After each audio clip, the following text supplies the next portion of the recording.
Raven. Happy Friday. Hey Campbell, happy Friday. TGIF, am I right? Welcome back to Musicals. We drink musicals, all that good stuff. We drink musicals? We drink musicals. Indeed. Threw me off. That's so rude. I was trying to get us going, making sure that we're sticking to time because our episodes are so long. I was just like, hey, you know what? Let's just get it going. But now you have opened the door for a million tangents. So this is on you. It's on me? Okay. Yeah, it's on you, clearly. So, it's time again for our favorite segment called Candy Composition. Ooh, that's good. Thanks. You're welcome. So, our word of the day is... Oh, that's pretty good. Dolce, which is Italian for sweet or sweetly. And in music sense, it's instructions for a musician to play something, sweetly, tenderly, soft, kind of like light touch, smooth, but like usually on the higher registers, as opposed to like sometimes you'll get instructions like brightly, which is like sharper. It's not smooth. So I think that would be a good distinguishment. So the word of the day is related to the musical we're doing, which is Wonka, which is the 2023 musical film which is like an origin story to Willy Wonka. And Willy Wonka is a character from the 1964 novel Charlie and the Chocolate Factory by Roald Dahl, which there's been 2 movies since then, Charlie and the Chocolate Factory and Willy Wonka and the Chocolate Factory, which the Willy Wonka and the Chocolate Factory was the 1971 Gene Wilder one, and the Charlie and the Chocolate Factory was in 2005 Johnny Depp. Yeah. And I saw like a trailer for this in the theater, and I was like, what is this? This looks bad. This looks crazy. And I was like, it's a musical. We're probably going to do it. But it was also recommended to me by, hey, shout out to Caitlin. Thanks for recommending this, because I actually had a really good time during this. Interesting. We're going to talk about it. You did not, it seems. I had a time. It wasn't bad so much as I think it was more just kind of mid. And I don't necessarily love this version of the Wonka character, but we'll talk about it.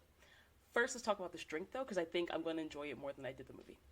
Yeah, so this drink, I decided, I was like, okay, what's chocolatey and delicious? Exactly. So we're doing boozy milkshakes.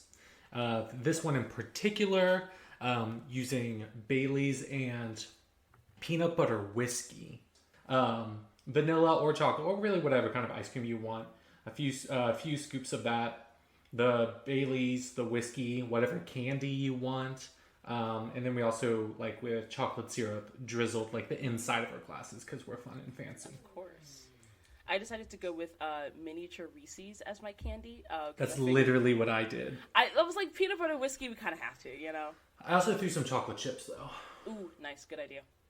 Okay, cheers. All right, cheers. I'm a fan. I mean, it's kind of hard to fuck up ice cream, peanut butter whiskey, Bailey's, and chocolate, but... this is tasty. I like this because the amount of alcohol we have, you can still taste it. Yeah, no, I think this is really good. Not that I expected anything less when you sent it. And it definitely feels very fitting for the musical we're going to talk about. Do we want to just dive into it? Do we have any history that you want to go over? I feel like I want to come up with a name for this. Oh, right. Okay. I think, here's my proposition. Mm-hmm. Ooh, what proposition me, Campbell? Mm-hmm. Oh my god. I think this should be called a big night out milkshake. I agree. I mean, yeah, it makes sense because like the whole point of that was alcohol, right? Yeah. The big night out milkshake. Campbell, do you remember being back in like 3rd grade and having like music class and learning to play the recorder and like hot cross buns? Fun fact. So, I know a lot of wind instruments. I physically was not able to play the recorder. My teacher told me just to stand there at the concert. But yeah, I'm familiar with the concept. That's so sad. It's okay. I can play the bassoon. I've gotten over it. I don't feel bad about it. Okay, well, we'll move on. Put a pin in that. Put a pin in that. Boop. So, unfortunately enough, there are students all across the country that have never before had a general music education class and don't have the ability or the opportunity to access music education and get the chance to learn tons of different wind instruments or even just the recorder. And that's why we are partnering with Education Through Music, which is an organization that partners with low-income schools in New York City to provide students better access to music education. Also, 53% of New York City schools do not have a music teacher on faculty full-time. So Education Through Music also provides weekly music education by putting qualified music teachers into these schools. Yeah, absolutely. And one of the reasons this is so important is because motivation for learning means motivation for staying in school. And a lot of the students that are able to be involved in these music programs report that they have attended school when they otherwise would have skipped, or like stayed in school when they otherwise like wouldn't have wanted to stay, specifically because they were looking forward to music class or they were looking forward to ensemble, and getting to learn specifically about music. And you can support and learn more at etmonline.org/donate. That's etmonline.org/donate. Help out. Do you have an instrument that you've neglected and now it hates you? Do you have too much money and think, hey, this can go to a good place? Neither applies to me, but I want to talk to you about the Daddario Foundation. They believe in the transformative power of music and that mentoring and building communities through music can positively affect social change. 100% of every dollar raised goes directly to support efforts to get kids involved in community music programs, acquire and maintain instruments, provide college scholarships, and support new innovation in music education. You can learn more and donate at www.daddariofoundation.org/about/donate. That's www.daddariofoundation.org/about/donate. Hey there, listeners. Pop quiz. Who was your favorite teacher in school? Did it happen to be someone who inspired a movie? Did that movie later change the world? Because that's exactly what happened with Mr. Holland's opus, the story of the profound effect a dedicated music teacher had on generations of students. The composer for the film, Michael Kamen, later started the Mr. Holland's Opus Foundation in 1996 as his commitment to the future of music education. Today, the foundation works with schools nationwide to audit their music education programs, supply quality instruments, train teachers on basic instrument repair, and even offer customized consulting to make sure the school's program fits their students' needs. The impact of this foundation now ensures that hundreds of thousands of kids across the country are granted access to learn and play music in school, keeping music education alive and well. If you're interested in supporting their mission, you can donate online, over the phone, or even while you shop Amazon or eBay. Visit mhopus.org/donate to learn more. You want to get into it? Yeah. I'm very interested to hear your thoughts because I think we're going to have differing opinions. Or it could be a kind of thing where I convinced you. Or you're going to be, I'm going to say a bunch of nonsense. And then you're going to say, well, that's fair. Kind of like how we do. I'll give before we jump in. I'll give like a quick 20-second overview of my thoughts on this.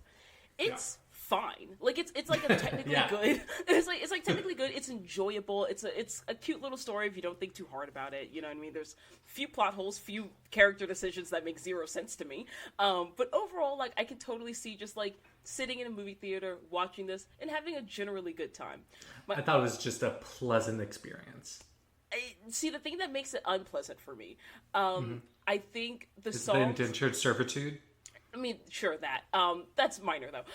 More important to me songs are too short and they're mid. There's a couple of them that I do really like, but then the ones, at least one of the ones that I do like, they make worse later on, in my personal opinion. I'm so excited. And I don't like Gene Wilder's version of Willy Wonka, and even I think it's too friendly. I think it's too childlike, too happy. I think a true Roald Dahl story should be darker, and I think there are dark elements to it. Yeah, I think there are dark elements to it, but I don't think that they lean enough into that. There's still too much comedy in it, and not chaos comedy, just like, oh, we're trying to be funny and like cute here, you know what I mean? And I think Wonka's character is not chaotic enough. He's too like, oh, you're just a sweet little kid who just wants to make chocolate. I strongly disagree. Oh, There's moments I wrote down, I was just like, this dude is unhinged, just like unfazed by breaking into a zoo and milking a giraffe, and just like smiling, singing along. It's like, I can't read anyway. And it's just like no hesitation for it. It's just like the character like switches into game mode for like very specific parts, which I'm like, oh, you're just crazy. Yeah. See, I think like I get that he has the chaos, he has the like the eclectic element where like, oh, you're like, oh, this guy's like weird, he does like wild shit. But it's, to me, the difference between him and the Gene Wilder and even the Johnny Depp versions of Willy Wonka is that their version of chaos and like being eclectic was like, I am an active danger to myself and others. You know what I mean? And I think this Wonka is just very like, there's something about him that's like too just friendly and nice, whereas like old Wonkas were always like, even their friendliness was a facade. Like, even he's legitimately kind, and I don't think real Wonka is kind. I don't think he is my problem. Which will be interesting, because I think that may be attributed to the wearing force and years of capitalism, but like, who knows? Because like in those movies, it's been like years and he's a recluse. But I think a part of him had to be like that to get there in the first place. And so I think those hints. I think to get to the point that you're enslaving an entire race of like different height people, I think you just have to. I just think you have to. It's very clear that something went sour in the relationship between Willy Wonka and Hugh Grant. If we get from there to there, things have happened. I think they rewrote Wonka's character, but we're going to talk about it. So first off, we open up on some of like the opening credits, the opening like production studios, like all of their logos and stuff. I do like so starting off, I did like the music over this period. So it's a very simplified version. I have chocolate syrup on my hands, lol. It's a very simplified version of the Pure Imagination theme, the come with me and you'll be in a world of pure imagination, but like very slowed down, very like, I don't know what the instrument is that they're playing it on, but it's just very, it was like, kind of like glockenspielish. I can see that, and I really liked it. It definitely had that like that sweetness. There's a lot of like sentimentality to a lot of the music in this movie, and I think this definitely starts that very awesome, dolce like, sort of theme. Very dolce indeed. Cheers. Clink. So then we start off and almost immediately we get into our first song called A Hat Full of Dreams. And during this time we're seeing Wonka traveling to this new place that he's planning to like make his new start. He wants to open up a chocolate shop, and he's singing about how all he really has is 12 sovereigns in his pocket, a number that goes down throughout this entire song. And during his first day in this new place, all he has is these 12 sovereigns and a hat full of dreams.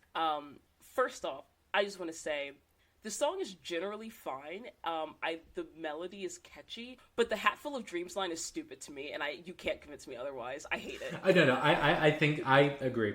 Okay. And so Willy Wonka is played by Timothée Chalamet. Yes. Who, Call Me by Your Name, Dune, Little Women, Interstellar. He's all over the place. By your name, Campbell. Okay, Campbell. This is what you want from me? Yes, Raven. I didn't request that. Yes, I did think, it's stupid. But I do think it's a catchy song, and I do say a lot as just a person in my everyday life. It's like, oh, you ready to go, Campbell? Yep, I have my phone, wallet, and pocket full of dreams. Is a common thing I say in my life. So I don't think I was as taken aback by it. I just think a lot of the songs in this are just like whimsical to a level. Which some songs I think are more successful in that than others. This opening song, though, it did feel like I knew this was a musical, but like a lot at once.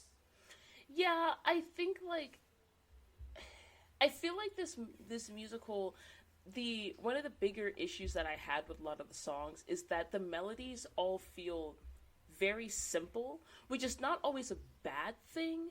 But I think, like, I agree that they were trying to go for whimsy, and I think there is a degree of whimsy in the lyrics, but not necessarily in the music itself. And I agree, 100%. Themselves. And I feel like when those two things are out of step, like, I just feel like this movie could have dialed it up a lot more. But I also think this movie is coming out in a time where, like, box offices or production companies know that a lot of the average moviegoer is not looking to see a musical, so they're trying to tone down the musical version of it. And I'm like, go big or go home. Either don't make musicals because you know that people don't want to see them, or decide to make a musical anyway and make an actually big showstopper musical, especially if you're going to make Wonka. I just think they could have done a lot more with it, I guess.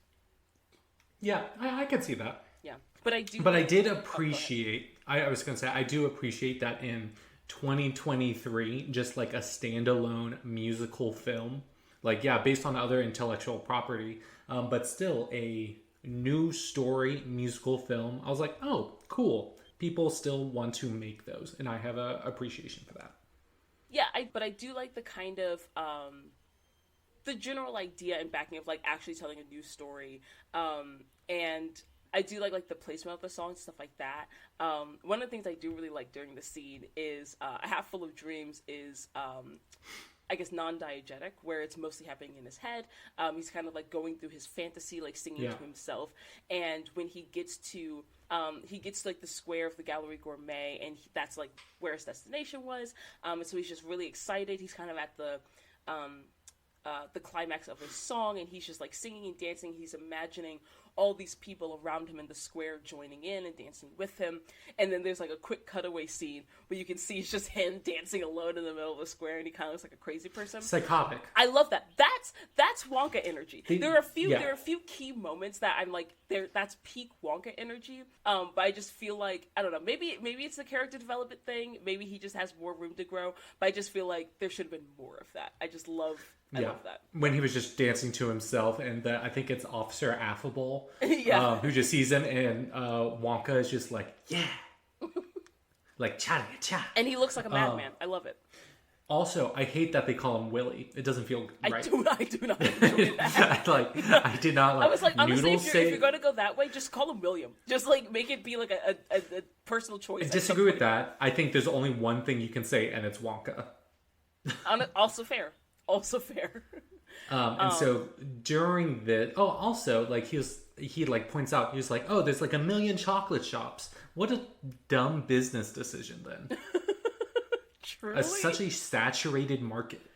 And chocolate is like, okay, don't get me wrong, I truly love chocolate as much as the next girl, if not more. But the way chocolate is treated in whatever universe this is, one of the things I want to point out, real quick, 5-second side tangent. Every single person in this movie has a different accent, and it's very unclear where this is meant to be taking place. But wherever this is taking place, chocolate, the way chocolate is treated is like, it's its own currency in a way. And I kind of love and hate that, because it's just like, it does make the whole trying to break into this as a new thing with so little like resources truly insane. But I guess that matches Wonka's energy, so it's like, why not? And it's not even the craziest thing to happen in this movie, so I think I'm willing to just go with that. Yeah. I like, there's like so many things you're just like, what? That I'm just like, I mean, compared to what happened like a scene ago, I guess this is fine. And that just keeps on building throughout the film.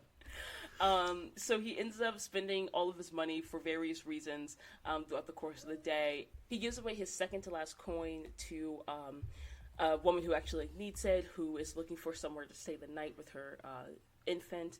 And then he has exactly 1 coin left, decides to do a little fun trick with it, doesn't realize he's standing directly above the smallest grate I've ever seen in a city street. I've seen smaller. Oh, interesting. And the coin falls not in his pocket, but directly in the grate, and so he's dead broke. No. It does fall in his pocket. He has a hole in his pocket. Oh, it looked to me like it just missed his pocket, but I guess... No, he has a hole in his pocket. Gotcha. That also tracks. So he prepares for a night on a bench, sees a random kind of creepy guy approach him with his dog. Well, the dog approaches him first, and then the guy comes up and is like, oh, that's my dog. And tells him, like, hey, you'll freeze to death if you stay out here tonight. But I know somewhere that, like, can give you a room, even if, pretty much if you're broke. And because he like he's like, oh, I'll be fine, because he has his setup because his hat's magic, because he's a wizard, Fully. and so his like hot chocolate freezes. So he decides to go with this man, whose name is Bleacher. He's played by Tom Davis, who's been in Modern Successful, Drunk History, Paddington 2, a bunch of things, and immediately, because he has that like low, sketchy, gravelly voice, I was like, oh, they're going to harvest his organs. Yeah, very much that's the vibe that you get off the bat. So he takes him to this place called Scrubbit's Laundry for the night, and she is like, he's basically like, hey, he's a little broke right now, but, you know, supposedly he's good for, you know, he'll have money tomorrow. And he's like, yeah, I'm going to open up, you know, this chocolate shop, and I'm going to get all the money that I need, and da-da-da-da. And so she's like, okay, cool, I can give you a room for 1 sovereign. You know, you can come back and pay me tomorrow once you have the money. Yeah. And so she played by... Oh, yes, go ahead. Yeah, and this is Mrs. Scrubbit, played by Olivia Colman, who is the best at playing villains. Oh, she's fantastic. She's also been in The Favorite, The Crown, Heartstopper, Secret Invasion. She was so good in The Favorite. Oh, my gosh. Yeah, like incredible actor. Yeah. Yeah, and she's fantastic in this as well. So she gives him a contract, pulls it out, and we see a young girl appear kind of in the background who tells him, like, oh, make sure you read the fine print. And she is... the character's name's Noodle, but she's played by Kala Lane, who's also been in This Is Us, Junebug, Firebuds. I think she does a really good job in this movie. Yeah. Oh, yeah. I really liked her character. Yeah, she was probably one of my favorite characters. And so he, like, pulls out, like, he, like, is looking at the contract. He's like, what is she talking about?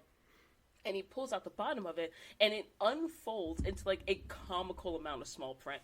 I love it. Anytime in, like, a TV show, especially when it's animated and they can do, like, a really long piece of paper, but anytime there's this gag of, like, a piece of paper, like, unrolling or unfolding or unfurling into just, like, a comically long contract, I think it's hilarious. I lose my shit. Like a bill. Yeah, it's fantastic. And so he sees all the small print, and she's just like, oh, that's nothing, blah, blah, blah, just ignore her. She's got orphan syndrome. Don't worry about her. And I heard that. I was like, Raven's gonna like this. We're gonna love this. Yes, big Annie vibes. This is the way Black Annie needed to be treated. in 24 in the Annie everyone was too nice to her. That's right. So nice to her. Yeah, that's exactly, because that's what Raven wanted to see. She wanted to see a modern retelling in 2015 New York that the entire city was demonizing and hating a young black girl. Absolutely. That is what she is about. Absolutely. That is what she wanted. That's what I want to see. Case in point, after so he ends up signing the contract. And then after he finally leaves, Mrs. Scrubbit goes and grabs Noodle and fully just locks her in a closet. Big Miss Hannigan vibes. In a coop, a bird coop. Oh, chicken coop. Yes. Was it a chicken coop, or was it like a pigeon coop for like messenger birds? That would make more sense. I would imagine more it's like a small bird. But like they also don't have pigeons here. They don't have any form of bird, flamingos. So it's very unclear. So then we see the next morning, Wonka goes back to the square of the, what is it called again? Gallery Gourmet. Gallery Gourmet, thank you. He goes to the mall. Yes, basically. To sell drug chocolate. He sets up his little, suitcase thing so that he can stand on it and hawk his hover chalks. And we get into the song, You've Never Had Chocolate Like This. This song I did really like. I like this song too. It's a very simple melody, but like a really good melody. I think it's very well contained. It's also like, I like some of the lyrics of it, like socklet. They have like socklet and pocklet to like rhyme with chocolate. I was a big fan of their lyricism in this. It gave me very big Dr. Seuss vibes. Yes, exactly. And however, I don't want to eat flies that I will shit out later. Yeah, that was a big, like, he lost me at that point. I'm like, oh, so the fly, like, you literally had a fly lay its egg in this chocolate, and the larvae hatched, and now it's going to go inside my body, make me fly, and then I'm going to shit it out in a couple hours. I don't know if I like that product. I like how you're not sure. It's definitely not a no, but it's just I'll consider it. I gotta But think about it. It's a But like people are really liking it. However, some of the current chocolatiers and businessmen don't like this new guy. So we're introduced to a few characters. the best characters. The best characters. So there's three main chocolatiers in the chocolate cartel. So we have Slugworth, who is played by Patterson Joseph, who's also been in Peep Show, The Leftovers, Sandman. Prodnose, played by Matt Lucas, Little Britain, Alice in Wonderland, Missing Link, Doctor Who. Fickelgruber, who's played by Matthew Bainton, The Wrong Man's Ghost, Horrible Histories. And then we also have Slugworth's assistant, Miss Bon Bon. Big fan of her. You can tell she was a theater tech. She was really putting on the show when they were trying to bribe an officer of the law. Oh, yeah. Big fan of that. Played by Freya Parker, Jurassic World Dominion, One Day, The MASH Report. I think they're really fun villains because it's very much Three Stooges. Yeah. And they each have very distinct character. Like, they each have, like, a thing that they do. Yeah. Like, Slugworth and, like, he's the leader. He's in charge. He's the really mean one. Prodnose is the one that, like, you know, says the obvious. Mm-hmm. Which I always thought was funny. And Fickelgruber vomits when he hears poor people being talked about. That's fun. We like that. Whenever he's we're supportive of these behaviors. Yeah, we're fans of this. I really like their characters. They are hamming it up this entire time. You can tell that these actors are just having the most fun, and I think that's awesome. Yeah, like the way Fickelgruber literally gags anytime someone says the word poor, I'm here for it. So Slugworth, because we are what as a podcast? Say it with me. Classist. Go on. Sure. So Slugworth comes down with the other. I kept calling them the chocolate CEOs in my notes, but he comes down with the other members of the cartel to try Wonka's chocolate, and they are immediately like enamored by it in their facial expressions and like reactions, and they're like guessing all the flavors in it, and then they say this is the worst chocolate we've ever had because it's too complicated. Chocolate should be simple. It should be like, you know, basic, nothing crazy to it, pure. Nothing fancy. Yeah. What do you think about that, though? Because I think that is like a real argument that people have. Because especially like American chocolate is like not real chocolate. Correct. I agree that it is a thing that a real belief that people have, and I think that's kind of dumb. Okay. Sometimes chocolate and orange together, incredible. It can be. You can overdo it. But it depends on the texture of what the orange thing is and the sweetness and flavor of the orange. But no, like, I definitely understand, like, there are times where, like, yes, all I kind of want is, like, a pure chocolate flavor or a pure dark chocolate flavor. And I think that those things should still exist. But I think flavors exist to be mingled, to be mixed, to be experimented with. And I think chocolate's no different. I see no reason why we can't have all these different cool chocolates. Because also, if that were the case, we would never have had, like, Reese's. If someone was just like, chocolate should be simple, you know? Yeah, and that's really the only way I eat peanut butter. Fair. I mean, I love peanut butter and will literally eat it with a spoon out of a jar, but fair. I feel like that's most people, though. And so they're like, oh, it's terrible. They come down. People are excited. And however, he doesn't have his own store. He doesn't have a license or whatever the fuck they need. And it has to break it up, and the cops come in and steal the wages. So we're introduced. Before we were also introduced to Officer Affable, which is just I like when names are just what it is. Played by Cobden Holbrook, and he's been in Mary Poppins Returns, Paddington 2, Justice League. But the chief of police is played by Keegan-Michael Key from Key and Peele, Keanu, Schmigadoon, which we will be doing, the musical TV show, Mad TV. I think both of them are very good in this. I think Keegan-Michael Key definitely hams it up in the right way. Yeah. Yeah. And so everything is like taken from him, but Officer Affable at least gives him one sovereign. One sovereign so he can go back and pay for his room. Except he gets back to Scrubbits and he says, here's my sovereign to pay for my room. And she tells him, well, actually, you've incurred a bunch of additional hidden and extra, well, not so much hidden because they were technically in the small print, but you've incurred a degree of extra fees that you also have to pay for. And these fees include using the stairs. There's a fee per stair going up and down. Using the pillow, the linens, even using the bar of soap that came in the bathroom. The mini bar. The mini bar of soap. Yeah. And so all of that adds up to a whopping 10,000 sovereigns that this man owes, which is, honestly, if you're going to scam, go big. Amazing. Fantastic. Make it your business. Which I don't support it personally, but also I do. And so he says, well, obviously I can't pay that because I literally had to scrap and everything for this one sovereign. So then they're like, oh, that really sucks. Guess you're gonna have to work off your debt in the washroom. And so he's then pushed down the laundry chute into the washroom. And we are introduced to our little band of characters down here. You want to go through them, Campbell? Yes, because I liked them all. I love these people. Yeah. Okay, so first we have Abacus Crunch, a former accountant. Also, their names, great. Fantastic. So fun. Yeah. Played by Jen Carter, who's also been in Shakespeare in Love, Downton Abbey, Transformers Last Night. But everyone has been in a million things. Yeah.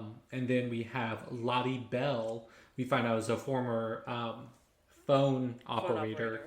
Played by Rocky Thakrar, who's been in Sex Education, EastEnders, Four Weddings and a Funeral, the newer one, not the 1994 one. Okay. Then we have the former plumber, Piper Benz.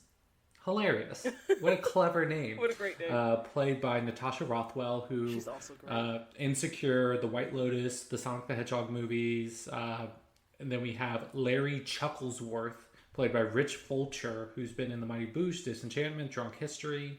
And this group is just fun. They're just fun. And when we're introduced to them, we get into the song Scrub Scrub, where they're explaining to him, all of us basically had the same, faced the same fate as you. We were all, various professions, got trapped here, didn't read the fine print, and now we are working off our debt down here in this washroom. And this song I love. I actually wish it was longer. It's another kind of short and sweet song, but the rhythm and the melodies and everything, it's a very fun song. The cinematography was also really good with it, really back and forth. This musical was so very well produced. I was a very big fan of. And this song also reminded me of, did you ever see the animated film Robots? Yes. When they're in the chop shop. I know this is what reminded me of. That's fair. It definitely felt familiar, because there's definitely been other songs, especially in musicals and animated shows, or animated movies, with this sort of vibe and energy and sort of melody. But I couldn't quite pinpoint an exact comparison. But I think that's a good one. But yeah, I thought this was definitely a real. It was one of the better songs, I think. I agree. It was at this point, it's only the third song, so it was my favorite song at this point. It became my second favorite because there's another song that I ended up liking more, but I did really, really like this one. And so we see Noodle again. She comes down and she's like, I thought I told you to read the small print. Why did you sign the contract? And then we find out Wonka can't read, which because he just he majored in chocolate. And he didn't have any general requirements for anything else. None. And I'm torn between finding this so fucking funny, finding this absolutely hilarious and ridiculous. And I think I'm just going to land on it's a little bit of both, and that's the point. Yeah. Yeah. But it's insane that this man just can't read. But he learns by the end of the movie, which is also wild. And so like he's talking to Noodle, and she explains to him that like she owes 30,000, because they like she's a literal child, so he's just like, how do you even owe that much to them? And she explains, well, I was basically dropped down the laundry chute and literally abandoned here as a baby, and so they took me in, but then charged me for everything. Giving very much Barbie as the Princess and the Pauper. What a fun reflection of like, you know, foster care system. Indeed. And you know, I thought when like with all this stuff, I just kept on thinking how shitty of a company Airbnb is. Yeah. They're like, we just want like a cheap place to stay for the night. It's like, well, oh my gosh, buckle the fuck up. $250 cleaning fees. Fuck off. Anyway, so Noodle owes $30,000 because she's been here her entire life, fully against her will. And Wonka also explains his backstory about like growing up with his mom and how, you know, they were super poor, but she would always take home like a chocolate or a cocoa bean every day, and every year on his birthday she would have like saved up enough cocoa beans to make him a small bar of chocolate, and like that was just like their thing, and kind of how she showed her love to him. And to this day, like, he just looks back on that with fondness, and he still has the last one that she gave him. And she always promised that she would be there with him whenever he opened up his very own chocolate shop. But sadly, she died. So she got sick, and so he gives. So during all this time, he's like explaining all of this to Noodle. They're in his little room, and he's like set up his little chocolate shop thing out of his suitcase. And so he's been making her this like silver lining chocolate that has a little bit of like ray of sunshine and like thunderstorm liquid clouds. Sunshine and condensed thunderstorms. Yeah, so it gives her like a little bit of like, you know, plays into her sadness, but also like gives her a little bit of hope for the future. And so he gives her this chocolate because she says she's never had chocolate before, and then she says, I wish you had never given it to me, because now every day that I go without chocolate will be a little worse. And I'm just so sad for this little girl. That was like pretty sad. That was heartbreaking. Because he was like, don't worry, I'll give you hope. And they're like, why do you give me hope? I was better off when I was hopeless. Yeah. I did like his like traveling chocolate factory was pretty cool with all the buttons and different like weird ingredients. I thought the young Willy Wonka was played by Colin O'Brien, and his mom was played by Sally Hawkins. I thought that was like, you know, an interesting way to set up like, because this is an origin story for like Willy Wonka, Charlie and Chocolate Factory. And even though like a very small part of it is really his life, so I did appreciate that. Yeah. One thing that and his candies look cool. I was like, is that a wrapper? And I was like, no, it's just it's the candy. Glittery. Yeah. So he convinces Noodle to help him escape in exchange for a lifetime supply of chocolate. Getting her hooked early. First one's always free. And then she finally agrees. They're starting to come up with a little plan. And one thing that they do introduce here that I think is really fun is the double thing of like, one it might be nothing, but two is something. And I just think that's fun as like a running like kind of joke throughout the movie. Yeah, there's a lot of like bits in this which I wasn't expecting. But then we cut over to we see that the police chief goes to church. Because they have there's also the Vatican where they are. I don't know. Weird. Don't know where. And so he goes to confession. And he's talking to Father Julius, who's played by Rowan Atkinson, Mr. Bean. We've talked about him a lot when we did The Lion King, Zazu, and he's talking about his like chocolate addiction. That it's been 150 chocolates since last confession. And he gives him a chocolate, but apparently this is a front. And he goes underground to the chocolate cartel's lair. Yes. I will say the kind of lore of this chocolate cartel I do think is very fun, very whimsical. It feels very much, I don't know what the opposite of out of place, but very much like normal and kind of natural place for like the world of Willy Wonka. I think it's so interesting. Yes. And I love it because that's also balanced with they're fully open and admittedly murdering people. Oh, yes. Like, they're very not clear shy that. about it at all. And then they just bribe the police chief with chocolate. Like, I love it. And so, They do not like Willy Wonka because his chocolate's too good, but it's also affordable, which they don't like. That's the problem. Go ahead. Yeah, they are trying to then bribe the police chief to like get rid of him, and we get into the song "Sweet Tooth," which I think is a really fun song. I love because I don't know the scientific explanation for I'm so full, I've eaten so much food, but I have to have something sweet. A little something sweet. Yeah, you have a separate dessert stomach that's separate from your main stomach. Yeah, and I am a victim of that. Absolutely. Constantly. But I love Sweet Tooth. I love a villain song in general, and I do think this is a very good one, and it's very much fitting with like the whimsy and sort of like out there chaosness. Especially with the meter, it was very like off kilter, which was fun. Yeah, I was gonna say I really love the musical style or like genre of this song. I don't really know what term to apply to it. It feels familiar and like almost cabaret-esque, but I couldn't quite put a particular term of like a lilting cabaret. Yeah, and like a little jazzy, but not just jazz. Like it was very interesting. But they go all out for this bribe. It's so fun. They have like at the end they got lights, they got fans, they got choreography. It's very fun, very camp. I'm super here for it. And they end up bribing him with 1,800 boxes of chocolate, which I'm just like, listen, I would take it. I would do it, I think. Would you would kill a man for 1,800 boxes of chocolate if you're the chief of police and this would ruin your career and your life? Probably. So then after that song, Wonka and Noodle are working on their plan to get him out of there so that he can, go and sell his chocolate and do all the things he needs to do.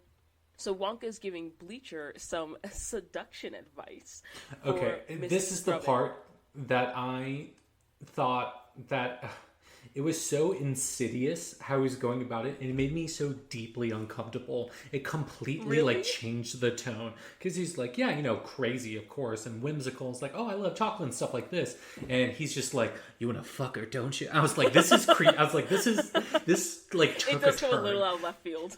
Yeah, it like I was so like moments like these, I'm just like, he is deeply unhinged. I'm just like, he was like, you know what they say about the feet, the legs, the thighs. I'm just like, William Wonka. Like, this is crazy. Like, it made me so uncomfortable how sexually charged it was out of nowhere, because nothing else of the movie was like this. Yeah. It was just this one scene. It was very weird. And it was weird. He's basically telling him like all the different parts of his body that he should expose to turn her on. And it sounds like he was really turned on. It did. It was concerning. And so then we cut to Noodle and Mrs. Scrubbit, and Noodle is trying to she has this piece of paper that has like this drawing of Bleacher kind of dressed up as a Bavarian royalty nobleman, yeah, on it, and she's like telling Mrs. Scrubber about like, oh, there's like this story, and supposedly he's this like, long. I just saw this picture, and he like really reminds me of somewhere. I don't know who. Yeah, and so she shows him the picture. She's like, oh, you're trying to tell me Bleacher is a Bavarian lord? And she's just like, I guess. And then she just fully goes for it. And he shows up in this like, I don't know if it could be considered offensive to German and Bavarian people, but to Central European people. But they've done enough. Lol. And so so he shows up in this like lederhosen to show off all of his like legs and everything. He's like, like bending over, trying to be seductive, like propping his legs up and everything. Not my cup of tea, but she goes for it. Yeah, I know. It seems like they honestly have great chemistry. Like, I think this was a very good thing for them. Yeah. But then we get into a reprise of Scrub. And I thought this was funny because it starts off the same, but then Willy Wonka is like stealing, just doing like own things, but the rest of the cast changes the lyrics of the song. It was like, hey, what the fuck is happening? Yeah. The song usually doesn't go like this. What's going on? And I liked it. It was very fun. He's just going through the washroom, just wreaking havoc. I just think that's sort of like, again, like directly showing your character causing that level of chaos, and like the way he just like strews chaos everywhere, anywhere he goes is very fun, very Wonka. But then he like sneaks out and gets ready to go sell some chocolate with Noodles. Realizes his chocolate is gone, and that's because the little orange man steals it. Indeed. And so he decides, or he realizes he'll need to make more chocolate, both to fulfill his promise to Noodle of offering her a lifetime supply, but also so that he can actually sell chocolate and make money and do all the other things he needs to do. And to make said chocolate, he needs giraffe milk, as one does. So he has one last chocolate that was hidden in his cane that the little orange man did not find, and this is his big night out. Cheers. So he's like, oh, I'm all out of everything. Cheers. Good thing I have... Oh, cheers. Sorry. I got excited talking about roofies. Yeah, the one last chocolate. The only thing, his saving grace, is to drug someone. And that's crazy. Yeah. Yeah. It mimics a night out on the town, and so it's also really funny. I liked the security guard. He was fun. Yeah, Basil, played by Simon Farnaby, and he like confesses his former love to someone in his chemistry class, and he like passes out, whatever. But they were able to sneak in. They're looking around. He sees this one door. It says tiger. He's like, giraffe. Opens. Unfazed about about to be mauled by a tiger, because almost is enough.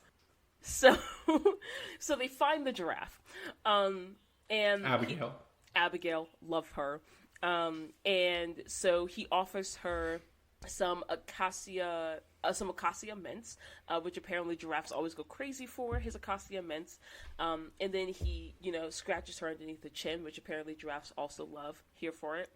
And so then he like actually asks the giraffe, if she scratches you on the chin, will you let us milk you? She's cool with it. So they get the milk that they need. And like during this time, they're like sharing some more about their background and everything. Noodle shows him that she has a locket from her parents with the word "in" on it, which is where she got her name from, because they just didn't know what "in" stood for. And we at that point, I did think, I was like, it could be a Z. Interesting. I did not have that thought, but good on you. You're very smart, Dr. Campbell. And so we get into the song for a moment, and this song I really, really liked. I liked the actual like artistry and like musicality of the song. It got very heartfelt, like a genuinely sweet moment between the two of them that I just really enjoyed.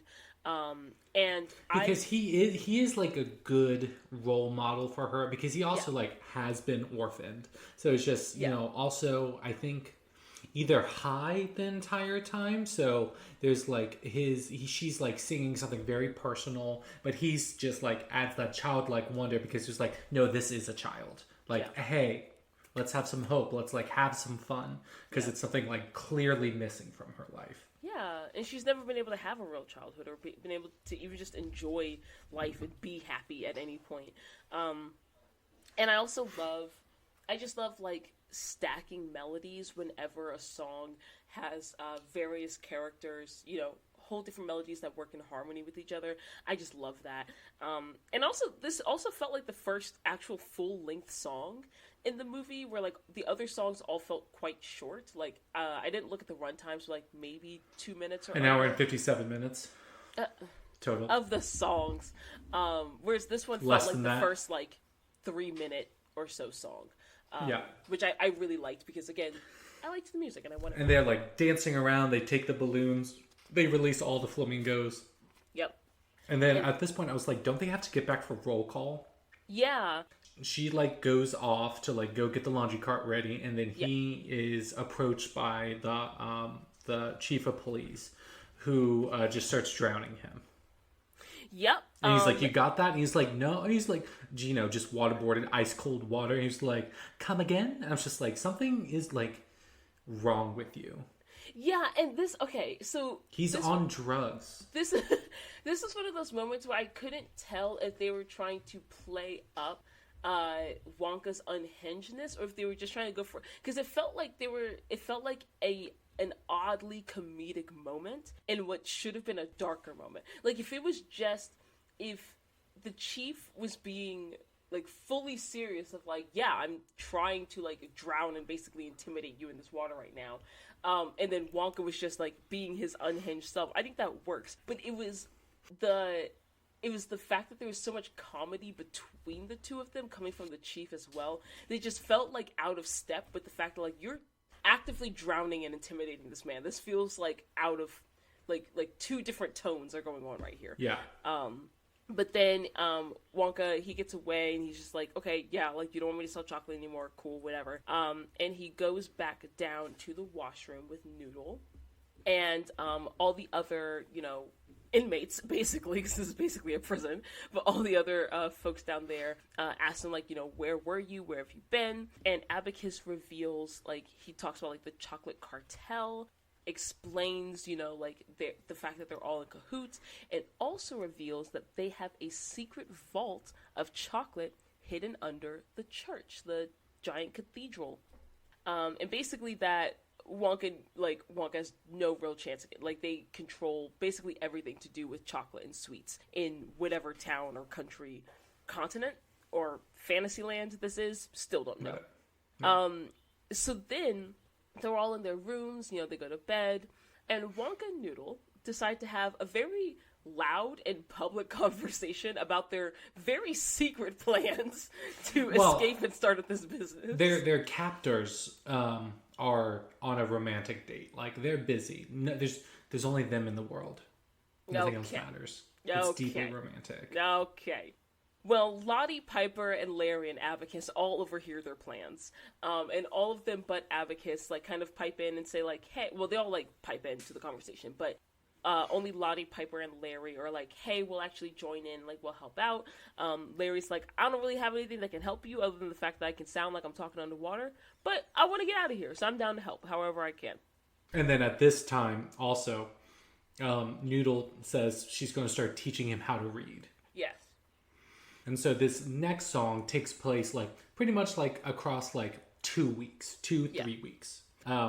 You've never had a chocolate like this. Again, starting off, we see this young couple played by Phil Wang and Charlotte Ritchie, and both of them, as Barbara and Colin, both of them are such fun actors. I also really like them on the show Taskmaster. They've both been on at, like, different seasons. Okay. Charlotte was on Call the Midwife Ghost. She was fantastic in You. Phil Wang also been in Springleaf. He has his own TV special, Philly Wang Wang. Really funny guy. And basically, it starts off with, he's not confident enough to, like, ask her to marry her. So he is given Wonka, you know, disguised as a waiter, a giraffe milk macaron so he can feel 10 feet tall. Yeah. And so it's really him doing these odd jobs, sneaking around, giving different people, like, selling different people chocolate. Yeah. Like the Broadway show chocolate. I thought that was really fun.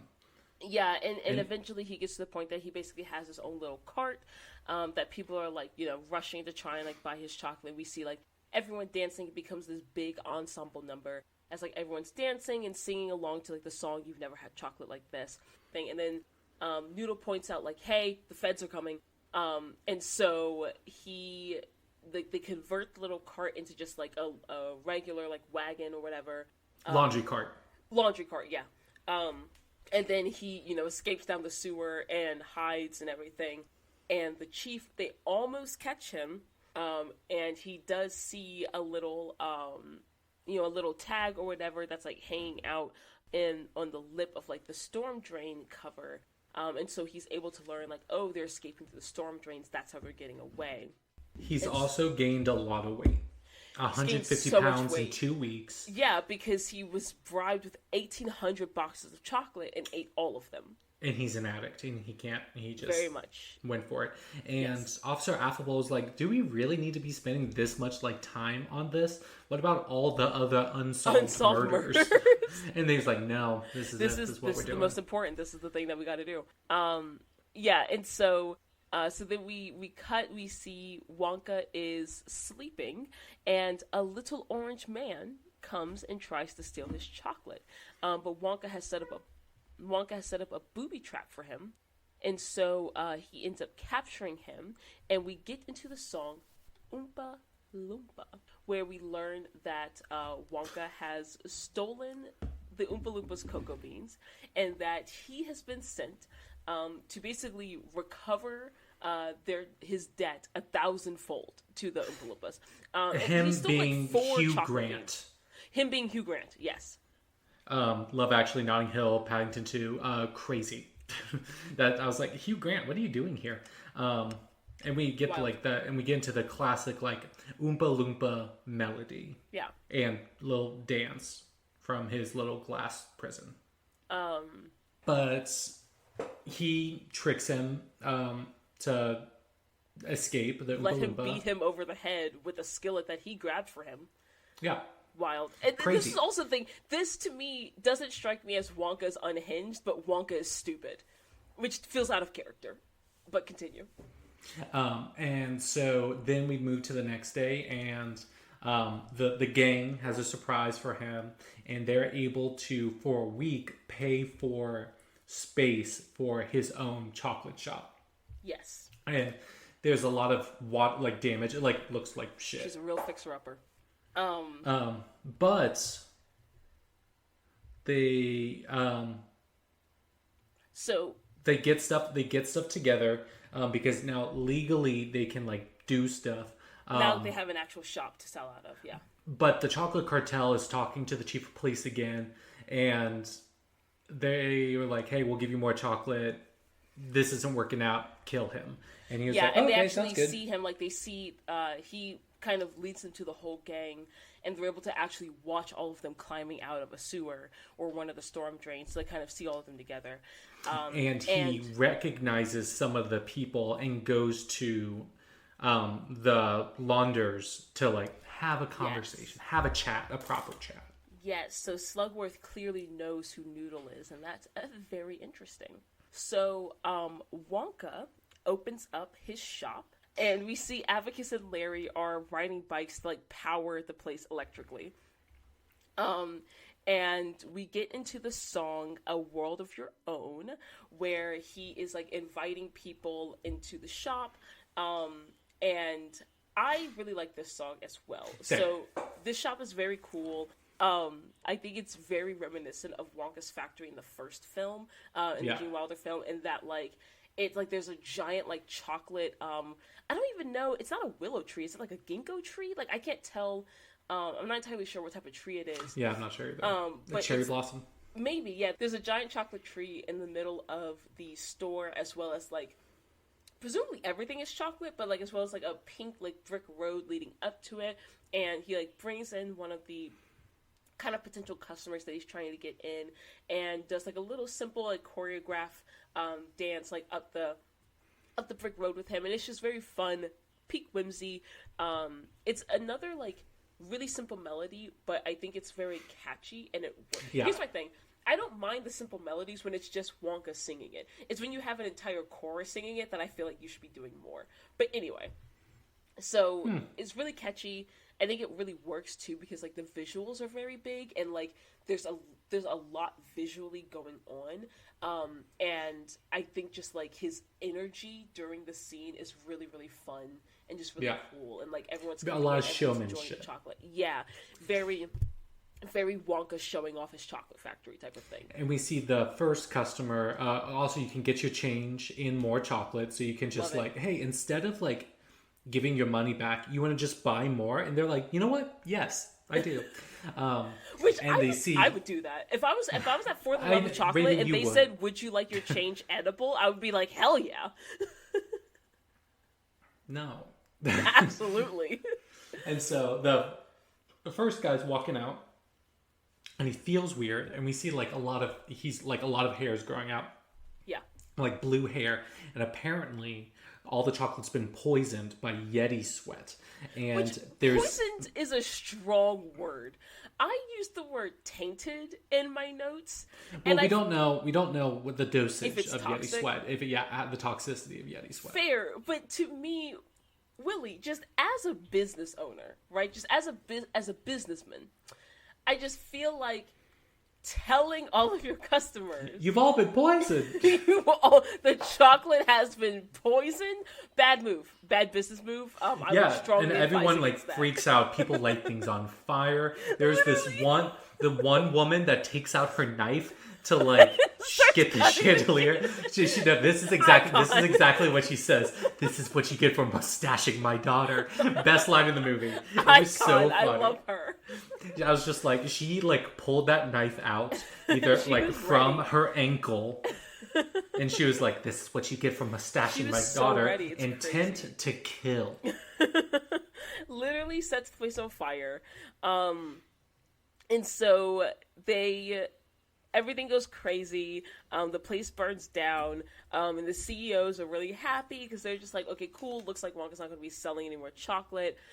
So then they find him and they offer him a boatload of money to leave town and never make chocolate again. So they offer him enough money for him to clear his debts, as well as all of the other washroom folks. So Abacus, Lottie, Larry, and oh my god, what's her name? Piper. Piper, yes. Enough money to clear all of their debts, as well as Noodle's debt as well. And it's very clear that Mrs. Scrubbit did something to all of the chocolate. Oh, yes. She's the one that takes it. Yeah. And then we get into Sorry Noodle, and he's just really down himself. He got carried away, but what he's mostly upset about was that the ghost of his dead mother didn't come to his grand opening. Yeah. And I found it interesting because it was very clear that he believed that she would literal sense. That she would still be there. Yeah, and at first it's very much like you thought she would be there in spirit. And literally Noodle asked him oh, did you think she would actually be here? And he was like, yeah. And she was like, but... Because he also wants to know what the secret is that made her chocolate so good. And he still doesn't know. Yeah. And so, then the, is it here? Oh, because yeah. So then he takes the money. For this deal, he has to, leave and never come back and never make chocolate again. Yeah. And they got him a one-way ticket to the North Pole by boat. Premium economy, though. Premium economy. So he's which I thought was really bad. I thought that was a really funny joke. I thought it was funny. And so, after he gets on the boat, we hear little Oompa Loompa reprise, and Oompa Loompa. I just kept calling him Oompa Loompa because he's not actually given an individual name. He was like, my nickname is Lofty because I'm so tall. But then that's apparently not true. That was the Oompa Loompa. So I just kept calling him the Oompa Loompa. So he shows up and pours himself a drink because apparently his suitcase is a moving wet bar. Love that. He's more of a James Bond kind of character. Yeah, he's not giving Oompa Loompa because it's Hugh Grant. I don't know what they expected. So Hugh Grant's great, but he doesn't give Oompa Loompa energy. Anyway, so then Wonka is looking at his hand. And this man must have shook his hand real fucking hard, which it's established that he does, but goddamn. So he looks at his hand and realizes that Slugworth's insignia from his ring is imprinted on his skin. And he notices, this matches Noodle's insignia on her ring that she has as her little necklace or whatever. And so he's putting two and two together, and then he's like, oh, we gotta get off of here. So they go into not the cabin, but the helm, sort of, the control room, and they find a bomb in there. A bunch of dynamite. Fully tracks. And so they jump off the boat, just in time before the ship blows up. We see the cartel watching from the pier, and so, they basically think that Wonka is dead. The chief of police gets this comically large box of chocolates. Yep. feeding his addiction even more. And then we cut back to Scrubbits, where we see Scrubbits kind of going through, reconciling everyone's debts. And she lets everyone go until she gets to Noodle. And then with Noodle, we see, like, again, stack of cash.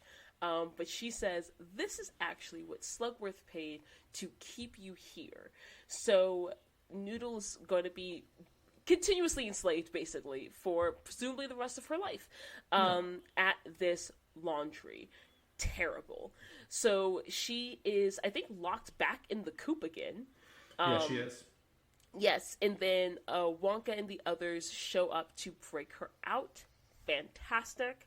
Also, when she's, like, being, like, put away, she is saying, it's like, oh, you really think he, like, is a real lord? No, that's all a lie. Oh, and yes. so, she's also, Miss Scrubbit is heartbroken. Yeah, actually. And it's like, you know that if and he's like, Puffy Wuffy. I was just like, you could just be nice people in love. Yeah, you could just, like, you can still be with him. He doesn't have to be a lord. It's okay, girl. Like, you don't have to enslave people. You can just, like, run a business. Like a normal person. Just, wage theft. It's fun. All the girlies are doing it. Girl boss.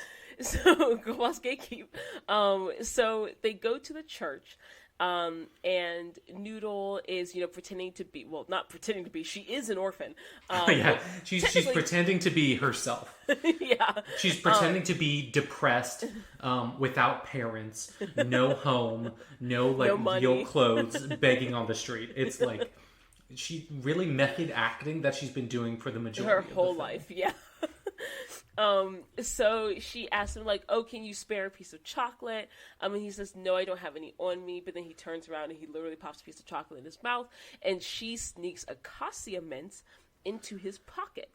Which Mr. Bean's gonna get giraffed. We know. I love it. So then we see they deliver the giraffe to just the front door. It's just there when he opens the door. Yeah, because they roofie Basil again. Yes. They stay roofie, these people. And he calls his love again. So he's stolen the giraffe.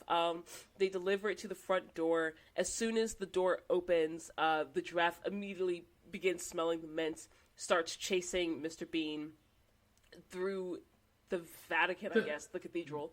The chocolate cathedral. The chocolate cathedral. Beautiful. Love it.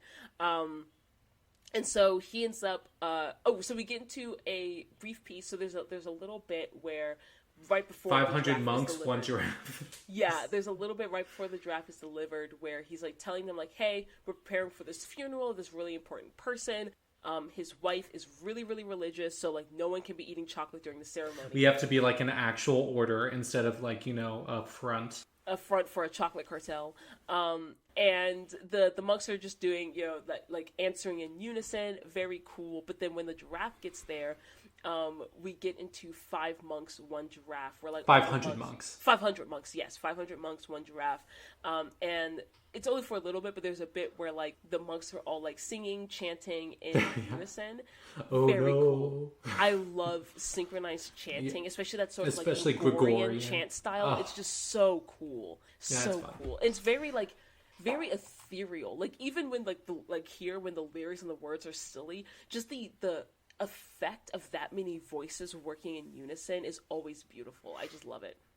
So then Wonka and Noodle are able to, like, go down in the confession booth. But then there's, like, the Guardian of Thousand Keys, or whatever they call her. They're, like, a part of the security system. Mm-hmm. And who has never seen the light of day since she's been working there. No.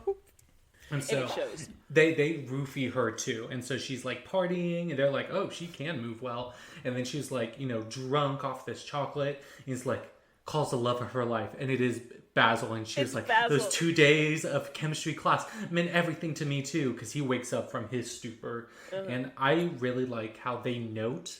It was like, oh, weird that it's the same. What are the odds of it's the same person? Yeah. I love it. And I think that was, like, the true story. Yeah. This was, honestly, that was really Gwenny cute. I love and that. Basil. Yeah. And so they had a lot of chemistry together. And so then the priests B-team try to call the zoo, and they basically end up calling Larry, well, the gang, but Larry answers, and he's pretending to be the zoo person. They're like, yeah, we'll come pick up the giraffe, no big deal. And so then they come, and, like, while they're getting the giraffe, Wonka and Noodle are able to, like, sneak down and, like, find the chocolate vault. Also, there was, like, a seafood truck spill, so there was wild flamingo just, like, blocking the police as well. Yeah. And just, like, causing traffic. And... so the cartel would be late. Yes, the cartel would be late. And I forget what he sees that tips him off, but Slugworth figures out some way that they know... He gets a call from Father Julius, I thought. Yeah, and he gets a call about the giraffe, and, like, that's kind of how he's able to figure it out, I believe. Yeah. And so then they all show up at the church. But by then, so they all show up at the church, and Wonka reveals, like, Wonka and Noodle have found there's a book that literally details, like, all of their crimes, all of their bribes, like, everything, like, they kept record of everything, so they find that book. And if you're going to do something illegal, don't write it down. Don't write it down. Don't keep like, that's literally, like, criminal 101. Like, don't write it down. What is wrong with you? So this is the point that I find odd. So at this point, Noodle has taught Wonka how to read the letter A, and, like, barely to read that was day one. That was day one. It's been weeks. Was day one. It has been weeks, but it is not clearly established the degree of progress he's made, because the last time we saw him, he was struggling on Cat. And here, he's just flipping through the pages, reading the book, and he's just like, oh, your mom's name is Dorothy. It says so right here. And he's not an idiot. I get what he just didn't have the same learning opportunities as other people because he was an orphan. Gave the Oompa Loompa he was skillet and literally bent over and stood there for him to smack him over the head. He was asleep. He was groggy. He just woke up. He's just a very trusting person. Listeners, you can see the face I'm making at Campbell right now. Anyway, so Wonka can read now. And he tells Noodle, like, hey, you're Slugworth's niece. Here's your mom's name, blah, blah, blah. Slugworth pulls a gun. They bring out a gun for the first time, and I'm like, smart. Honestly, smart. Y'all are villains. Should have had this a long time ago. Pulls out a gun, and he forces them into the chocolate It's a Z, vault. not an N, for Zabidi. Yeah. So basically, her dad was Slugworth's brother, hence she's her niece. He died, left all of, like, the money and stuff technically to her, but the mom, like, came and was trying to, like, get the money, get her taken care of and everything. He's the one that dropped her down the laundry chute, and, like, she was supposed to be gotten rid of, and he just, like, took all the money and, like, went to live off of it. And kicked the mom out when she came asking about her. Told her that she's a poor, gross. She's a civil servant, and she works in a public library. Disgusting. Hey, so then he forces them into the vault. Which Wonka, all of their chocolate can fill up. So that's why I thought that they were just, like, all the same really company, but just, like, different storefronts. Yeah, which would make sense from, like, a money perspective. So then Wonka gives Slugworth his, like, last bit of chocolate. Yeah, I have one last request. I have this jar of, like, basically chocolate bonbons. Can you please give them to, like, the little orange man? Like, he just needs them. And so they're like, yeah, sure, whatever. They take the chocolate, they lock them in, and immediately start flooding the room with more chocolate. Very Augustus Gloop. Yes. So the CEO, so then they eat all the chocolate. Of course, naturally. And then immediately, okay, so we see Wonka and Noodle. They're like, okay, it's gonna flood. We're just gonna have to, like, float at the top, and then we'll be able to, like, at the very top, we'll be able to, like, breathe a little bit. And we'll just have to like wave, like, try to see if, like, someone can see us and if they can help us. So they get up to the top. The chocolate's filling all the way up, and they do see someone coming. But it's the cartel. And so they're basically like, ha ha ha, no one's ever going to find you, you're going to die. And so they take one last big breath, and they're submerged in the chocolate and basically resign to their fate. But then we see a little orange man shows up, and it's like, excuse you, that was my chocolate that you ate. Yeah. And in vengeance, drains the entire vault, saving Wonka and Noodle. And then so Wonka and Noodle escape. They make their way back out, show themselves to the cartel. Wonka reveals everything. They hand the book over to Officer Affable. And he apparently has like actual integrity, as we've kind of been seeing throughout His this name film. is Affable. Yeah, his name is literally Affable.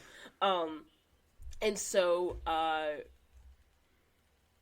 so then they're just like, well, it's okay because we have thousands, millions of sovereigns worth of chocolate literally beneath our feet right now. Like, we're gonna be just fine. And then Wonka's like, oh, this chocolate? Let's run it through their like water system and piping. Yeah, because that's going to work, because pumps that are designed to pump water can totally pump a viscous liquid like fucking chocolate. Everyone knows chocolate's not like a non-Newtonian fluid. And so, listeners, that just means like flow versus like shear, different properties for different types of liquids is the basis of that. Yeah. As opposed to a Newtonian fluid, like, is like normal. Yeah, just the normal fluid that you would think of as a Newtonian. That like water, normal. But some things, like if you melt chocolate and freeze it, the properties are different. It's not the same. It's not the same. And so, so they pipe all this chocolate through this fountain and basically make a chocolate fountain. And at this point, the chocolates, it's revealed that the chocolates that Wonka gave them for Oompa Loompa were delayed action hover chalks. Delayed action extra strength. Yeah, maximum strength NyQuil. And which is fun. Fun engineering, fun reactions engineering, pharmaceutical engineering. Big fan of that. He doesn't know if they'll come down, but we have seen Wonka give dangerous candy with reckless abandon in every iteration of him. Correct. So then it turns into like a big party. Everyone's like sharing the chocolate from the fountain and just like having fun. At this point, the movie can end. There was like 4 different endings. Yeah, didn't like it. So we have a little scene. Wonka finally opens up the chocolate bar that his mother gave him on his birthday. And there's a little note in it that says it was never about the chocolate. It's the chocolate itself is not important. It's about the people that you share it with. And he it was the friends we made along the way, whatever. And so then he sees like the specter of his mother basically like watching from the crowd and smiling at him. He finally knows the secret to her chocolate. So then he shares the chocolate bar. There's exactly 6 pieces, which is perfect for him and the washroom gang and Noodle. So he shares the pieces of chocolate with her, or with all of them. And then he and they reveal that they had apparently, in addition to all of this, spent all afternoon calling around to try and find her mother, Dorothy Smith. What a good team.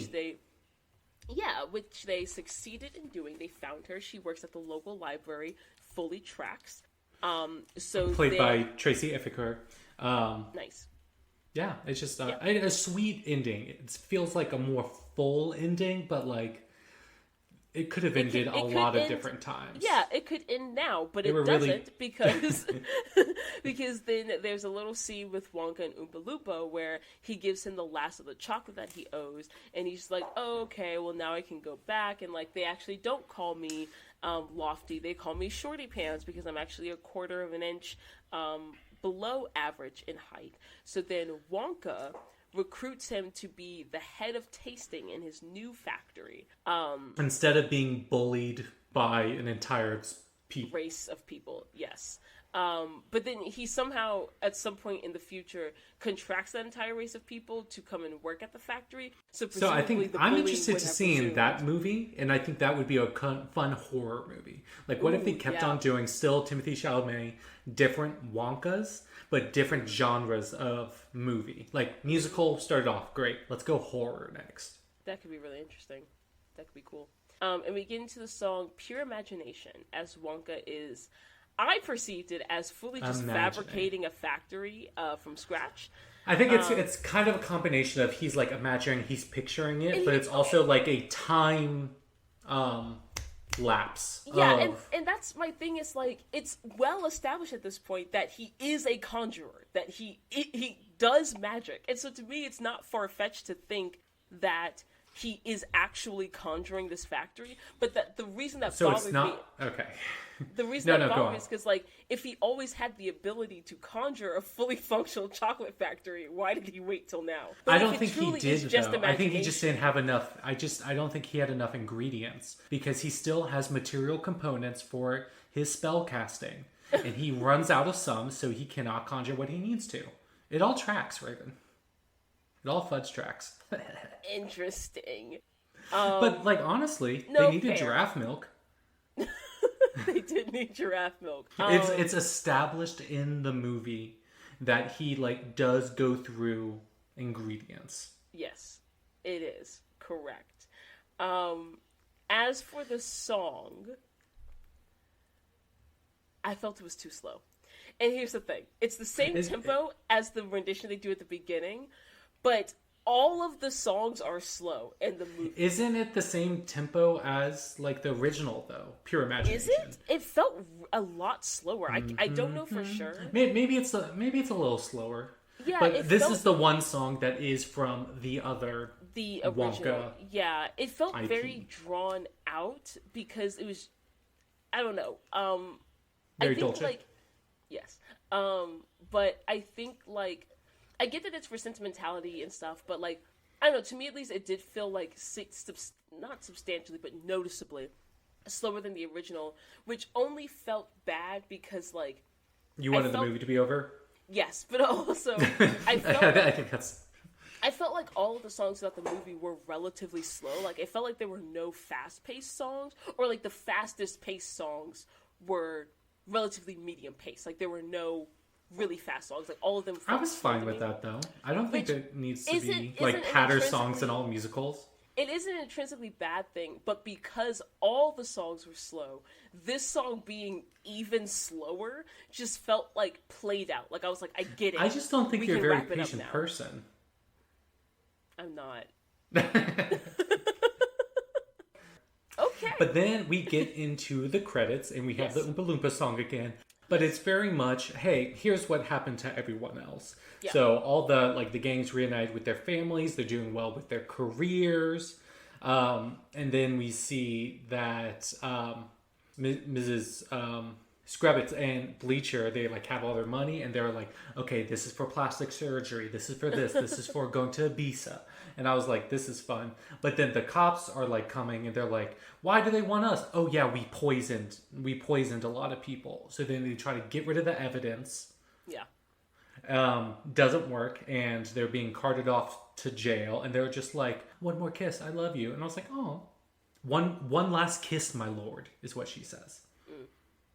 So, discussion question. Fiend. Yeah. Okay, so in the general concept of this movie, right? Like, we both stated... Seward candy wizard. Yes. But, so we first stated, like, when this first was coming out, we didn't think it would be very good. Didn't think we would like it. I held by that belief. You changed. But there were so many things you fair. liked. There were individual elements that I liked. That repeatedly happened.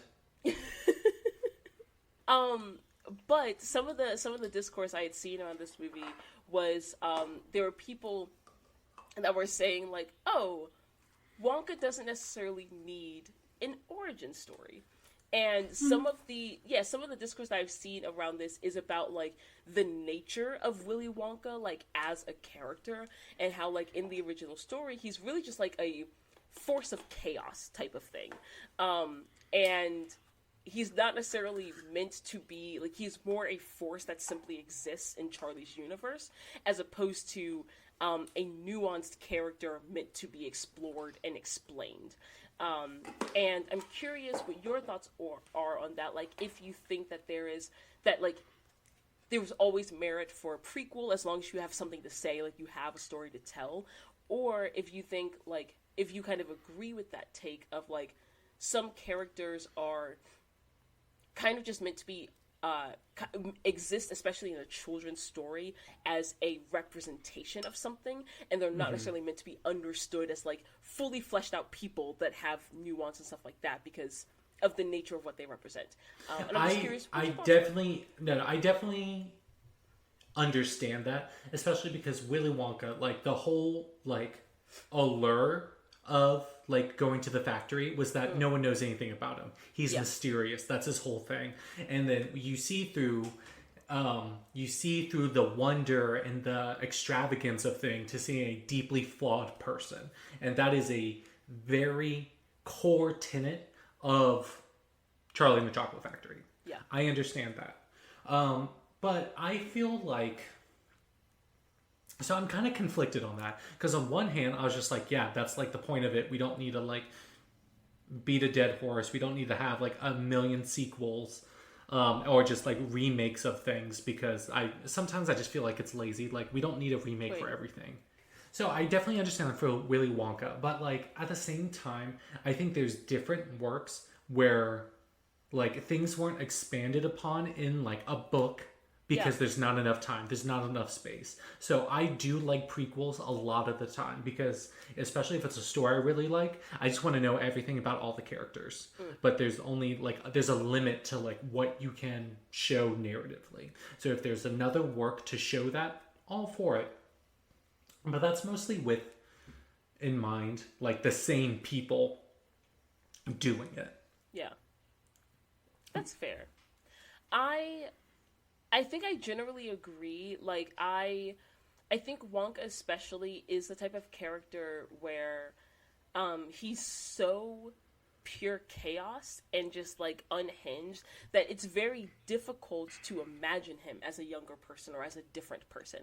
And I think he's not like a full character. He never has been. He never So when has people been. are like, oh, no, he is now, I think there's a natural reaction to be resistant to that. And I think that's fair.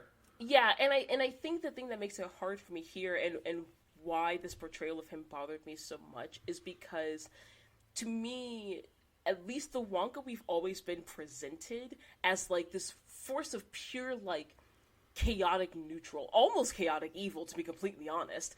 Capitalism. If you are going to make that your main character, I don't think he can be sympathetic. Or I think if you're going to make him sympathetic, it needs to be very clear how he got from here to there. Like, to me, this isn't an origin story for Wonka. It's a story about Wonka, but it's not an origin story because this does not tell us how we got to the Wonka that we know. No, and I definitely agree with that. Yeah. I think that is very fair. But I will say, so maybe instead, I think a lot of the things could have been shorter, and then maybe Act 2 could have been, or even like the last 30 minutes could have been a time lapse, pure imagination. That it's just like, oh, here's the dream, and it continues on.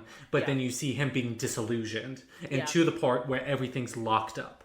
Or even Ending with like maybe like the announcement for like, oh, for the first time in like, I don't know, however many years, here's a chance to be on a tour. Because then in the story you see this very hopeful character, still crazy, but like working really hard and starting like his dream. It's like, oh, everything's going to be great. But then you see the fall of that hero. But at the same time, I understand for a children's movie why you wouldn't end that way.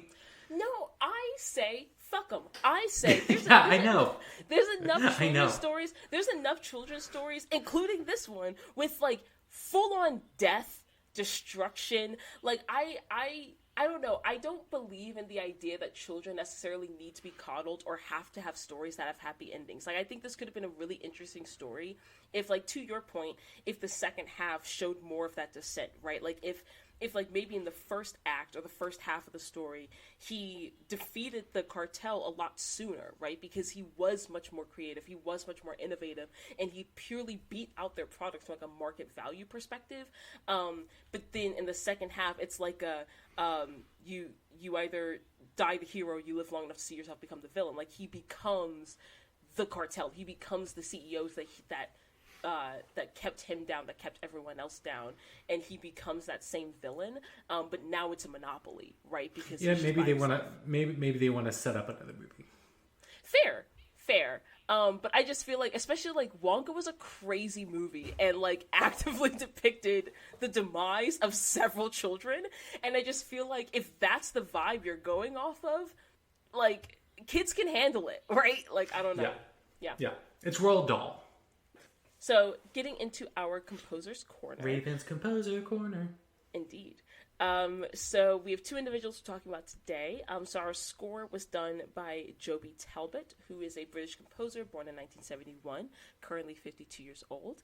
And these songs were done by Neil Hannon, who is an Irish singer-songwriter born in 1970, who is 53 years old. I don't think you've ever talked about people's ages before. I just started doing it in the past couple of episodes. I was just like, sure, why not? Interesting. Continue. It's because I did it for composers that were dead, and then when I was talking about composers that were alive, I was like, I guess I'll still have that in there. So Joby Talbot, he has written for various instrumental and vocal concert music. He's done a lot of film and TV scores, various pop arrangements, and he's also done some works for dance. So he plays the piano and the oboe. He's also played the sax for the band Nosferatu, which I thought was really, really cool. Yeah. So some of his more well-known works, he's scored The League of the Gentlemen, The Lodger, the famous silent film, also Hitchhiker's Guide to the Galaxy, which I know you love. Love that book series. Yes. Also the film Penelope, which I really liked from 2008. That was fun. He's also done commissioned works for the Royal Ballet, the National Ballet of Canada, and the British Film Institute. So very talented individual, done like a lot of works over a wide range. And then Neil Hannon, he is the founder and frontman of the Irish chamber pop group The Divine Comedy, which Joby Talbot also worked as an arranger and keyboardist for. So they've worked together in a variety of areas and like times throughout their careers. So Neil also does vocals, guitar, piano, and the keyboard. And he and Talbot also wrote 4 songs for Uta Limper's album, The Punishing Kiss. And so some of Neil's well-known works are, he did the theme to the sitcoms Father Ted and the IT Crowd. IT Crowd, very so fun show. He also contributed the vocals to the Hitchhiker's Guide to the Galaxy score, so they both worked on that together as well. And he's also scored some Doctor Who episodes, so like The Runaway Bride, The Christmas Invasion, among a few others. The Christmas Invasion was that's so the good. war one, the really sad one. Yeah, that's the one where like the ship. With the guy with the mask. I'm thinking about something else. Never mind. Wait, which one am I thinking of? You're thinking about the one with the heralds, right? Yeah. Yeah, I think that is the one. I might have been thinking of a different one, but yes, that is the one. Yeah, actually, no, that was the right one. Where they have the masks and the trumpets and like the spinning Christmas trees and everything. Other cool fact about him, he is the patron of the Irish animal charity My Lovely Horse Rescue, which I just thought was fun and sweet. That was fun. So, yeah, so a couple things about the reception of this film. So it grossed over $600 million with a budget of about $182 million, so it did quite well in its reception. Critical response was also very good. About 82% on Rotten Tomatoes of the reviews were positive, has an average rating of 7.2 out of 10. And Metacritic, give it a little bit lower, only 66 out of 100. But overall, it has a pretty good like general review, and like even like popular responses I've heard are mostly good for the people that have watched it. Although there are a lot of people that I've heard didn't watch it because they assumed it would be bad, type of thing. Yeah. But I generally agree. Like I said, I think the film is, I think it's fine. I think it's just not my cup of tea. Like I wouldn't watch it again, but it's okay. But yeah, Raven's Campbell. So Campbell, what are we playing today? Let me get my. We will be playing myself on the clarinet, yourself on the violin. Pure Imagination. Amazing. And so I'll definitely be able to play that right one, back. so. A verb.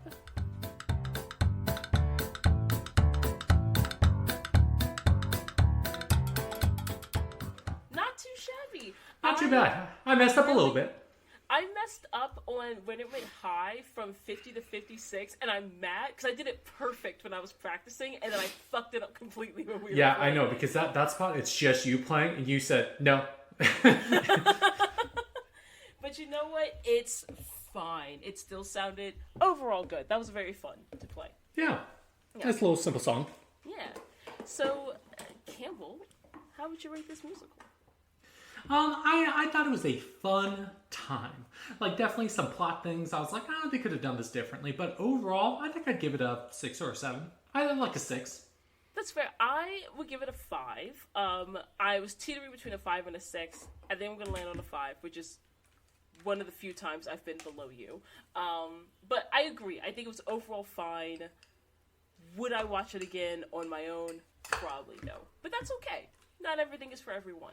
I thought it was a lot funnier than I was expecting. Like, some of the jokes I genuinely thought was funny.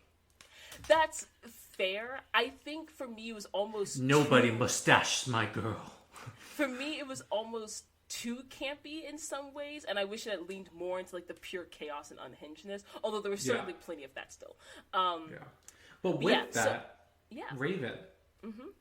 One, listeners, thanks for listening. Love that. But if you want to listen more or want to share this with other people, Raven, where can you find us? So many places, Campbell. You can find us on Pandora. You can find us on Podbean, Google Podcasts, Apple Podcasts, iHeartRadio.